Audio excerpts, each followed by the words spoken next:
Today we'll start from antipsychotic medication and their side effects. Antipsychotic medication, they are used in the treatment of schizophrenia. Antipsychotic medications, they are basically D2 receptor antagonists, because we discussed in the previous lecture that in schizophrenia, the basic chemical abnormality is that increase in the activity of dopaminergic neurons. Because in schizophrenia, there's increased activity of dopaminergic neurons. That's why the medications that are used in the treatment of schizophrenia and other psychotic conditions, they are D2 receptor antagonists. So their mechanism of action basically is, there are two types of antipsychotics. One is typical antipsychotics or first generation antipsychotics. And the second category of antipsychotics, they are atypical antipsychotics or newer antipsychotics or second generation antipsychotics. Atypical antipsychotics such as olanzapine, quetiapine, or clozapine, they are better than the first generation or typical antipsychotics because their side effect profile is very less. They cause very less side effects. So that's why they are preferred in the treatment of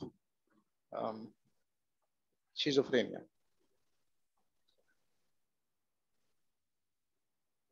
Now, what are the side effects of antipsychotic medication? So a D2 receptor antagonist medication means if we are using an antipsychotic medication, it will antagonize or inhibit the activity of dopamine receptors. And whenever you all know that if there's a deficiency of dopaminergic neurons, then the most important disease that a person can develop due to decreased activity of dopaminergic neurons is Parkinsonism. Because in Parkinson disease, there is destruction of the nigrostriatal pathway or dopaminergic neurons in the nigrostriatal pathway. So that's why antipsychotic medication, an important side effect of antipsychotic medication is Parkinsonism. Other side effects, they include acute dystonia and akathasia. So, and tardive dyskinesia. So we are going to discuss these side effects one by one and how to manage these side effects.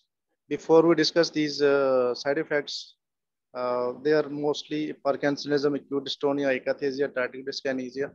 They are extrapyramidal side effects. So can somebody tell me what endocrinal abnormality a D2 receptor antagonist can produce?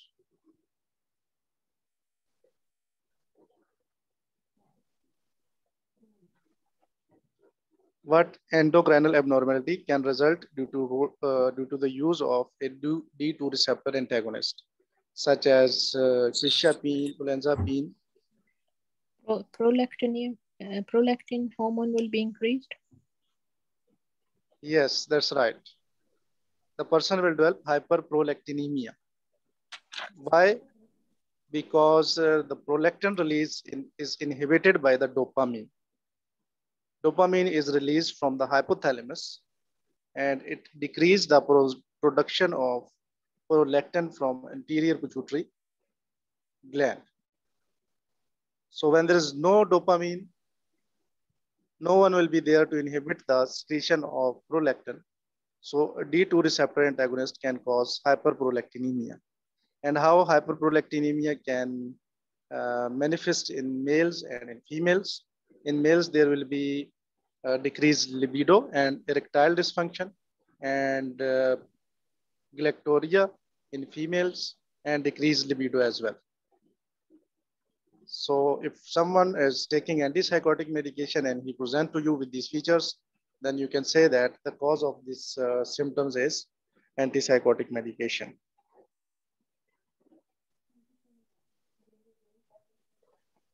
So the use of antipsychotic medication can result in acute dystonia, for example, torticollis and oculogyric crisis. Now, what is torticollis? Torticollis is basically spasm of the neck muscles that result in the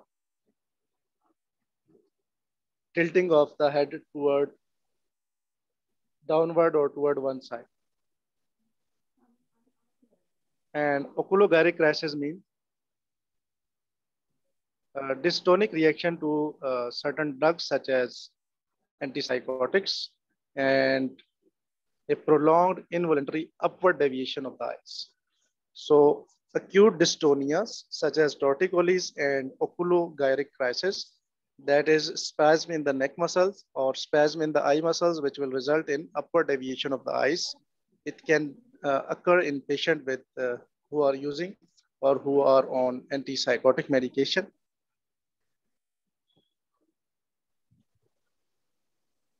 Now, two other extra pyramidal manifestation of long-term use of antipsychotic, they include tardive dyskinesia and the second one is Akathasia. Now, what is tardive dyskinesia? So see this diagram. This is a classic presentation of tardive dyskinesia. What is tardive dyskinesia? Lip smacking, tongue thrusting, repeating chewing movements, slow, uncontrollable writhing movement of fingers and extremities. So tardive dyskinesia, it mainly involved the face. That is lip smacking, tongue thrusting, and repetitive chewing movements. And also there can be dancing movements or writhing movements in the fingers of extremities. You can see in this diagram,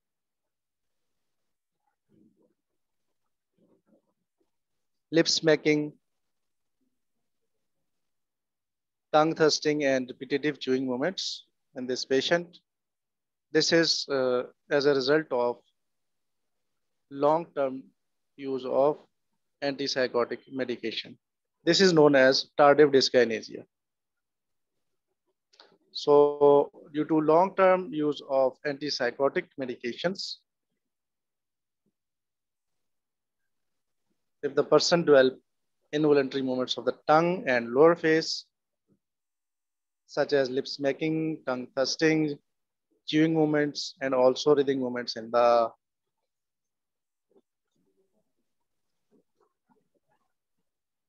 fingers of the extremities, then your diagnosis will be tardive dyskinesia. Now, tardive dyskinesia can sometimes be treated with tetrabenazine. What is tetrabenazine?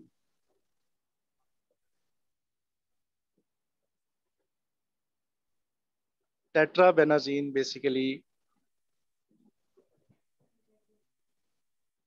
it is a benzoquinolone derivative which depletes presynaptic dopamine and serotonin storage. So it means they causes a release of dopamine and serotonin from presynaptic nerve terminals. Because antipsychotic medication, long-term use of antipsychotic medication can result in decreased activity or decreased dopamine. So that's why tetrabenazine can be used in the treatment of tardive dyskinesia, because it causes a release of dopamine from the presynaptic nerve terminals.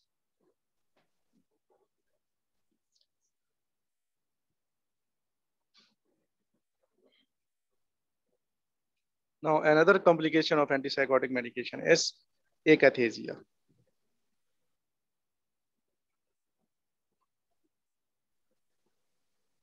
Now, tardive dyskinesia mainly involves the face, that is abnormal movement in the face, while akathasia means abnormal movement in the lower limb, specifically or commonly it affects the lower limb, which result in a continuous sensation of restlessness and inability to sit still. Sensation of uncomfortable desire to move, inability to relax, and feeling anxious. So a person on antipsychotic medication present to you with upward rolling of eye, then your diagnosis will be acute dystonia or oculogyric crisis. A person on antipsychotic medication present with abnormal movement in the face and upper limb, then it will be tardive dyskinesia. A person on antipsychotic medication who is uh, in a continuous sensation of restlessness and inability to still and pacing around the room to feel relieved and repetitive movements such as crossing and uncrossing of legs. So you can see that in akathisia, lower limb are usually affected. So these are all the signs of uh, lower limb, such as uh, pacing around the room, inability to sit still, repetitive movements such as crossing and uncrossing of legs. So if these symptoms are present in a patient who is on antipsychotic medication, then your diagnosis will be akathasia.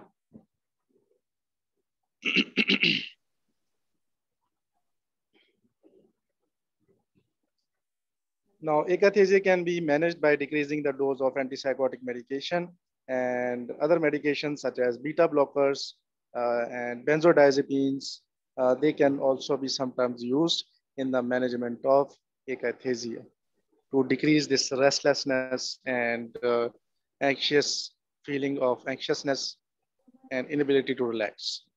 So beta blockers and benzodiazepines can be used in the treatment of akathisia.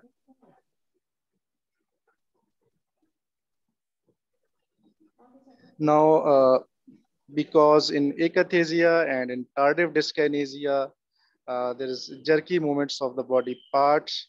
So do not confuse it with Huntington disease or Huntington chorea, in which there is involuntary or writhing or jerky movements of a limb. How you can differentiate Huntington disease from these side effect of antipsychotic medication. In Huntington disease, there will be a family history of Huntington's disease, and there will be cognitive impairment as well. So if a person is on antipsychotic medication and he just present to you with the involuntary jerky movements, then the diagnosis will either be tardive dyskinesia or it will be akathasia.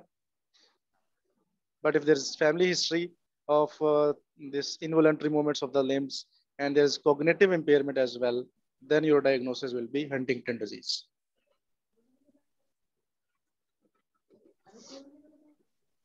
Now, we are done with acute dystonia, akathisia, tardive dyskinesia. Now, another side effect is Parkinsonism. I have already told you that how Parkinsonism can be caused by D2 receptor antagonist. So can somebody give me an example of a drug that is D2 receptor antagonist, but it is not an antipsychotic?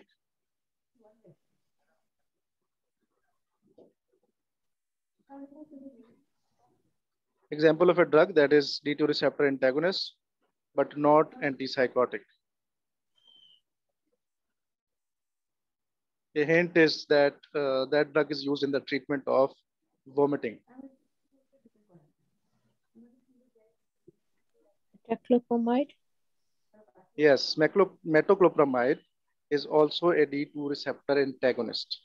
So metoclopramide and these antipsychotics, they can cause Parkinsonism.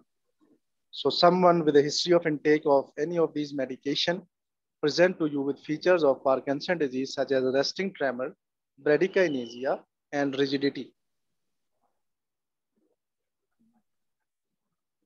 Then your diagnosis will be drug-induced Parkinsonism. And if Parkinsonism occur in these patients, then we can treat drug-induced Parkinsonism like we treat the normal Parkinson disease. That is, we can give co-careldopa or we can give anticholinergic drugs such as procyclidine to manage drug-induced Parkinsonism. For example, an example is discussed in this. A 33-year-old woman on antipsychotic medication for her schizophrenia for 2 months present complaining of right arm stiffness and rigidity. So a woman was on antipsychotic medication and now she presents to you with stiffness and rigidity, and there's a jerky movement in the same arm and cogwheel rigidity is also seen. So this is a case of drug-induced Parkinsonism. Treatment is either to stop or lower the dose of antipsychotic medication, and anticholinergics such as procyclidine, they can also be given. Drug-induced Parkinsonism can occur usually 1 week after starting antipsychotic medication. Akathasia, it can occur 1 month after starting antipsychotic medication, and tardive dyskinesia usually occur months or years after starting antipsychotic medication. So this was all about extrapyramidal effect of the antipsychotic medication. Other than this side effect, yes, is there any question?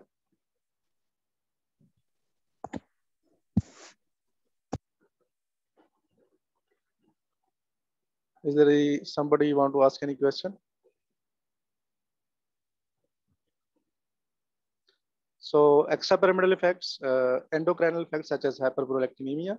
Now another important side effect of antipsychotic medication is neuroleptic malignant syndrome.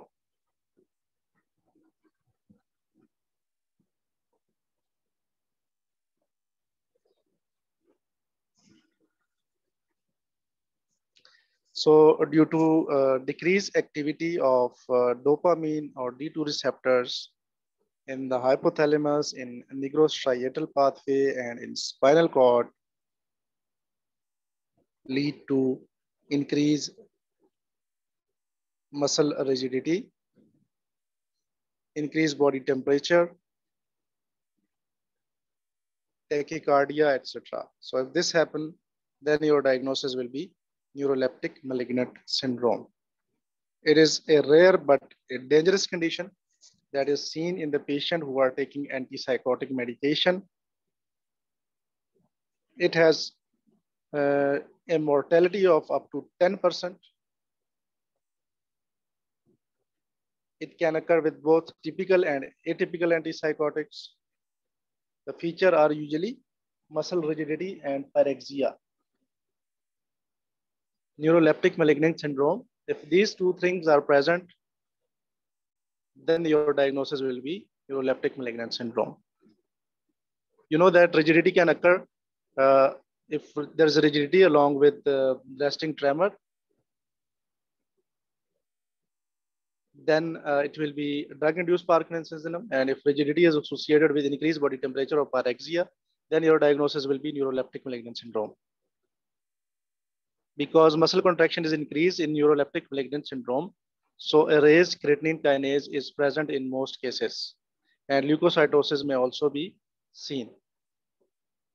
So someone on antipsychotic medication who develop rigidity and pyrexia, your diagnosis will be neuroleptic malignant syndrome.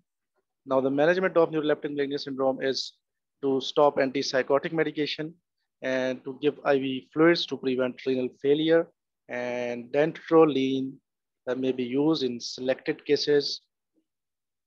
What is the mechanism of action of dantrolene? How dantrolene can help in neuroleptic malignant syndrome? The mechanism of action of dantrolene is that it decreases the excitation contraction coupling in the skeletal muscle by binding to ryanodine receptors and decreasing the release of calcium from sarcoplasmic reticulum.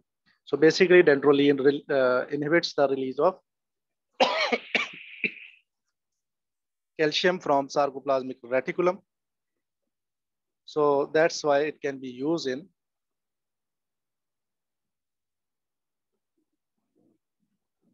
the treatment of neuroleptic malignant syndrome. Other drugs that can be tried, they include bromocriptine or dopamine agonists can also be used. Because the problem in neuroleptic malignant syndrome is decreased activity of dopamine. Now, there is another disease that has similar features as of neuroleptic malignant syndrome, that is serotonin syndrome. Serotonin syndrome usually occur after an overdose of SSRI. So serotonin syndrome is basically a side effect of SSRI, and neuroleptic malignant syndrome is a side effect of antipsychotic medication.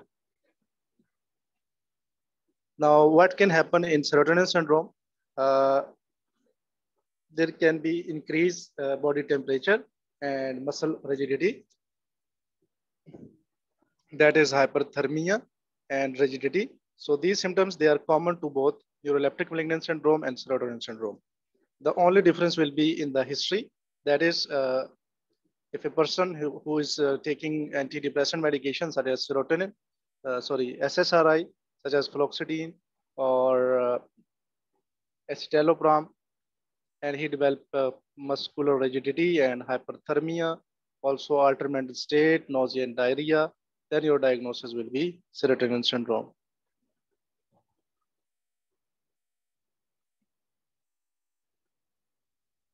Now, we discussed that neuroleptic malignant syndrome can be caused by antipsychotic medication.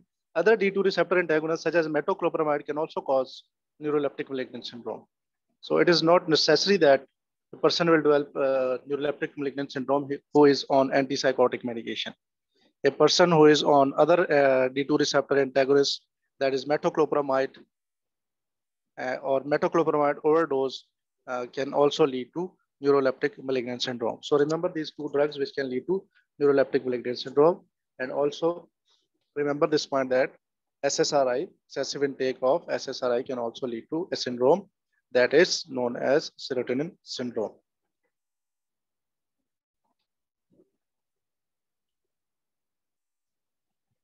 So the treatment of serotonin syndrome is again because there is muscular rigidity. So dantrolene can also be used in the treatment of serotonin syndrome to decrease the muscle rigidity.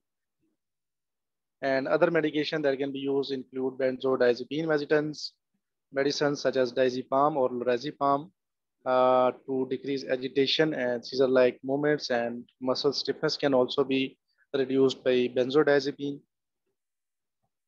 And another drug is cyproheptadine that usually blocks the release of serotonin, or it blocks the serotonin production. So it can also be used in the treatment of serotonin syndrome. Now there's another term, another condition which can present to you with muscle rigidity and hyperthermia.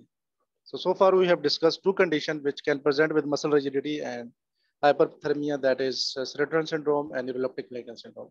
Now malignant hyperthermia can also present to you with these features. Now malignant hyperthermia, there will be high temperature, there will be muscle rigidity, there will be sweating, like in neuroleptic malignant syndrome. Then how you are going to differentiate between malignant hyperthermia and neuroleptic malignant syndrome?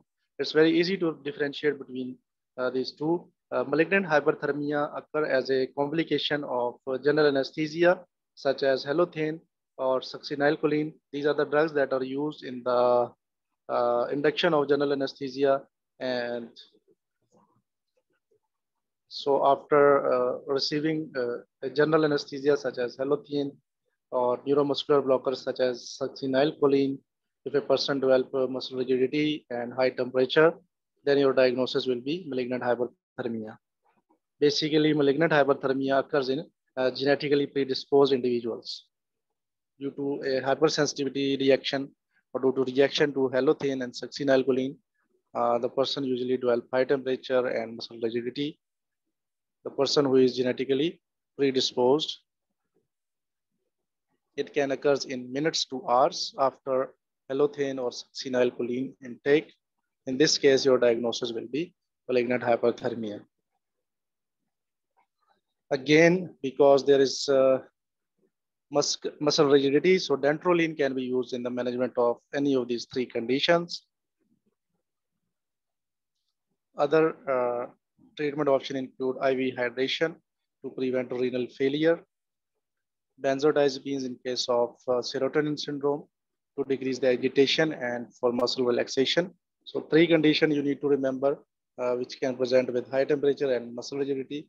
That is neuroleptic malignant syndrome, serotonin syndrome, and malignant hyperthermia. Neuroleptic malignant syndrome due to D2 receptor antagonists such as antipsychotic and metoclopramide. Serotonin syndrome is due to SSRIs, and malignant hyperthermia is due to general anesthesia complication in genetically predisposed individuals.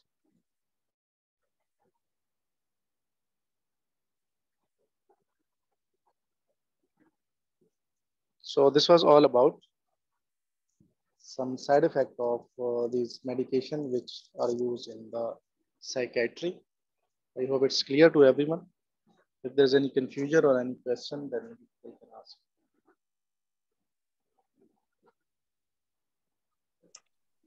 These two things like torticollis and oculopsychosis, are they also the extrapyramidal effects? Yes, anything that involves the skeletal muscle, they are extrapyramidal side effects. Right. Because skeletal muscles are controlled by the extrapyramidal tracts.